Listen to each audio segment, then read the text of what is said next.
समुद्र को बड़ा घमंड था क्या कि मैं पूरी दुनिया को डुबा सकता हूं, लेकिन समुद्र का भी घमंड तब पानी पानी फिर गया जब एक तेल की बूंद आई और वह पानी पर तैर करके चली गई तो समुद्र का घमंड भी चकनाचूर हो गया। और धन्य है हनुमान जी, ये हनुमान जी का प्रताप तो देखिए, हनुमान जी ने रावण के घमंड को भी चकनाचूर कर दिया। इसलिए मेरे पागलों, एक बात आज की कथा की नोट कर लीजिए सिद्धांत के रूप में, हमें अभिमान नहीं पालना, अपने हृदय में भगवान को जगाना है। अगर आप अपने हृदय में भगवान को जगा लेंगे तो आप कभी भी नहीं बिखरेंगे, आप सदा निखरते ही रहेंगे। बोलो जय सिया राम।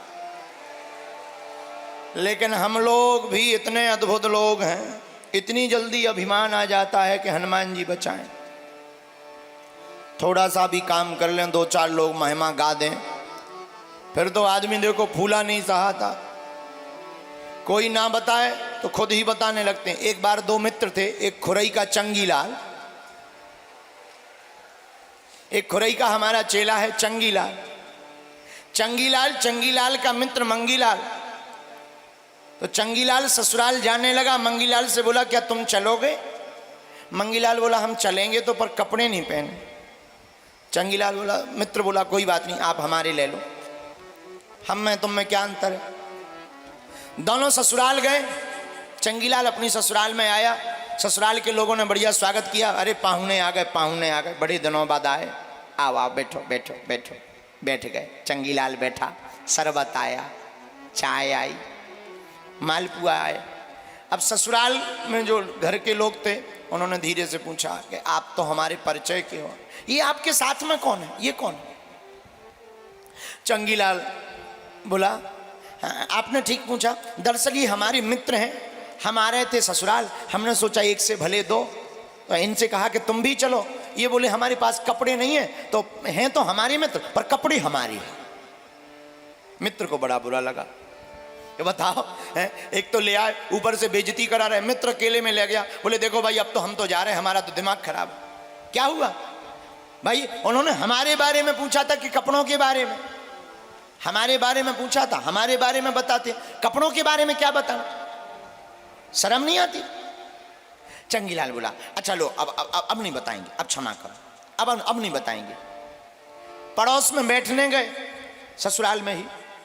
शाम को जब पड़ोस में बैठने गए तो पड़ोसियों ने पूछा आप तो आ गए, बहुत दिन बाद आए, बहुत अच्छा लगा, भोजन पानी हो गया कि नहीं? चंगीलाल ने कहा हो गया। अच्छा ये आपके साथ में कौन है? ये पहली बार हमने देखे। तो मंगीलाल की तरफ इशारा करके चंगीलाल ने परिचय बताया, ये हमारे गांव के हैं, बहुत अच्छे हैं, लंगोटिया यार हैं, हमारे घनिष्ठ मित्र हैं, हम ससुराल आ रहे थे, हमने सोचा चलो एक से भले दो, इनसे कहा तुम भी चलो, और ये जो कपड़े हैं ये कपड़े इन्हीं के हैं। अब मित्र का और दिमाग खराब। मित्र कोने में ले जाके कान पकड़ के बोला एक बात बताओ, कपड़ों की बात ही क्यों करनी? उन्होंने कपड़ों के बारे में पूछा कि हमारे बारे में पूछ रहे, तुम कपड़ों के बारे में बता रहे। बोले अब नाराज मत, अब नहीं बोले, अब चुप हो गया।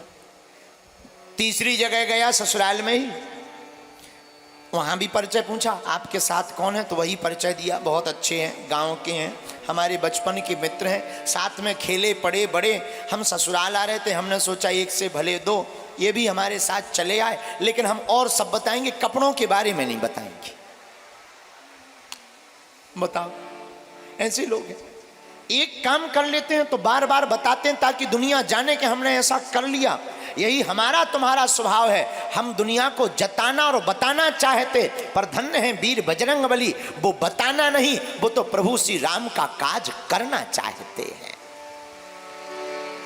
और जो बताने में कम समय, करने में ज्यादा समय गवाता है, उसी का नाम चारों युग परिताप तुम्हारा है परिसिद्ध जगत उजिया। चारों युग परिताप तुम्हारा है परिसिद्ध सीधे जगत उजियारा। जो अपने काज को बताने में ध्यान नहीं देता, करने में ध्यान देता, उसी का चारों युगों में प्रताप छा जाता है। इसलिए खुरई के पागलों, आज की हनुमंत कथा में यही सीखना है कि हमें अभिमान में भरने के लिए अपनी प्रशंसा नहीं सुननी, अपितु भगवान से भरने के लिए भगवान की कथा को सुनना है। महाराज जी, कथा सुनने से क्या होगा? क्या कथा सुनने से अभिमान चला जाएगा? अरे तुम अभिमान की बात करते हो, कथा सुनने से पाप भग जाते हैं, जाप से पाप भग जाते हैं, कथा सुनने से अभिमान भी भाग जाएगा और भगवान की भक्ति हृदय में भर जाएगी। अच्छा, ऐसा आज तक हुआ? हाँ हुआ। कब हुआ? अनेक बार हुआ है। कई नास्तिकों ने भगवान की कथा को श्रवण करके परमात्मा के चरणों में प्रीति लगाई। जिन्होंने कभी भगवान का भजन नहीं किया, वो भी भगवान के भक्त हो जाते हैं। महाराज, ऐसा कैसे संभव है? भैया, भगवान की कथा जब मीठी मीठी कानों से अंदर आती है तो हृदय के पापों को भगाकर भक्ति भर जाती है और हमें फिर परमात्मा की प्राप्ति हो जाती है। बोलो जय सिया राम। जोर से बोलो, और जोर से बोलो। साधु जी, ओ साधु जी, ओ साधु जी,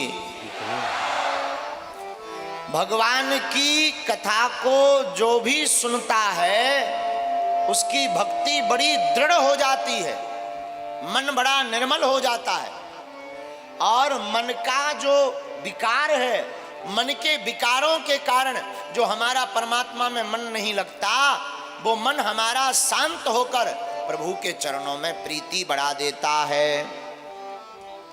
एक महात्मा कहते थे, पंडित जी, भगवान की कथा ठीक वैसी औषधि है जैसे बहुत भयंकर सिर दर्द कर रहा हो तो डिस्प्रिन की गोली खा लो, तुरंत आराम लग जाएगा, तत्क्षण लाभ हो जाएगा। उसी प्रकार जैसे भूतों को भगाने के लिए हनुमान जी का नाम ले लो, सोई चमीटा की मार लगने लगती है, ठीक उसी प्रकार मन में गंदे विचार ज्यादा आ रहे हो, मन अस्थिर रहता हो, पूजा में मन ना लगता हो, भगवान के भजन गाने में मन ना लगता हो, सोई परमात्मा का नाम जप करना, भगवान की कथा सुनना प्रारंभ कर देना माई बाप, तत्क्षण आपका मन प्रभु के चरणों में लगने लगेगा। विकार को मिटाती है, विचार को बदलती है और परमात्मा का प्रचार कराती है, यह भगवान की कथा है। लेकिन आजकल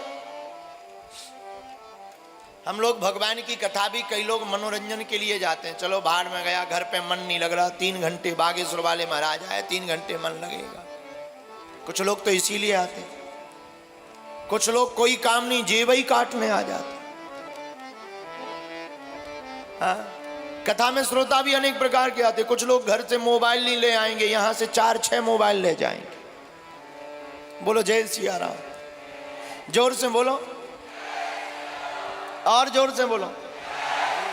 एक बार एक आदमी हमें मिला, बोला गुरुजी भगवान के मंदिरों में चोरी क्यों हो जाती है?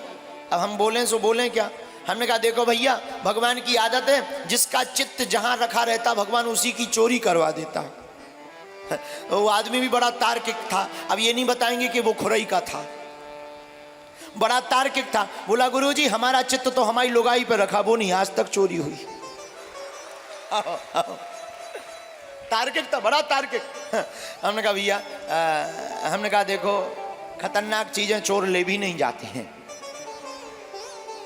बड़ा हंस गया।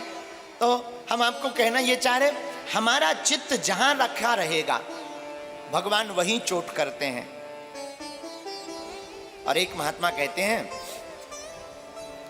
माया को सब कोई भजे, पर माधव भजे न को, जो कदापि माधव भजे सो माया चेरी हो।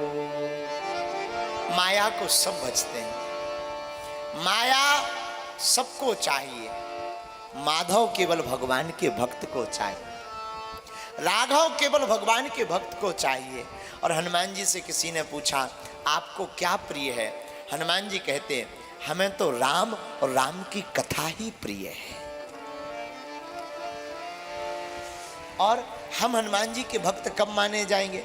हमारे अंदर हनुमान जी की भक्ति आई या नहीं, इसका परिचय क्या है? हनुमान जी हमारी पूजा स्वीकार कर रहे या नहीं, इसकी परिचय क्या है, इसका प्रमाण पत्र क्या है? माई बाप जब तुम्हें भी भगवान की कथा और भगवान का नाम प्रिय लगने लगे, समझना तुम पर हनुमान जी की कृपा हो गई। जब तुम्हारी माला में मन लगने लगे, जब तुम्हारा राम जपने में मन लगने लगे, जब भगवान की कथा में आकर बैठकर तुम्हारी आंखों से झरझर करके आंसू बहने लगे, जब मन तुम्हारा तन पुलकित होने लगे और मन तुम्हारा रोमांचित हो जाए, हृदय गदगदता से भर जाए भगवान को देखकर, भगवान का नाम सुनकर, समझना भैया तुम हनुमान जी के पगला हो गए हो। क्यों? भक्ति की पहचान नेत्रों से होती है, आंखें बता देती हैं ये भक्त है भी या नहीं। और आंखें झरझर होने लगे, समझना आप भगवान के भक्त हो गए। इसलिए भैया माई बाप आज की कथा का सूत्र ले लीजिए, भगवान की भक्ति को हृदय में भरना है या भगवान को पाना है, तो माई बाप भगवान को पाने के लिए हमें अभिमान नहीं पालना है, हमें भगवान को पाने के लिए स्वाभिमान पालना है। स्वाभिमान को जगाना है। क्यों? जिसे मैं की हवा लगी उसे ना कभी दुआ लगी ना दवा लगी। जिसे अहम की हवा लग जाती है उसे फिर ना दुआ लगती है ना दवा लगती है। महाराज जी अब तक हमसे अभिमान हो गया, अब ना होवे तो क्या करें? हनुमान जी के चरणों को पकड़ लो, रोज हनुमान चालीसा का पाठ करो। माई बाप हनुमान जी ऐसे देवता हैं, हनुमान जी ऐसे दयालु करुणा निधान है कि उन्होंने अगर तुम्हारे माथ पर अपना हाथ रख दिया तो तुम्हारे अंदर भी राम नाम की भक्ति जाग जाएगी।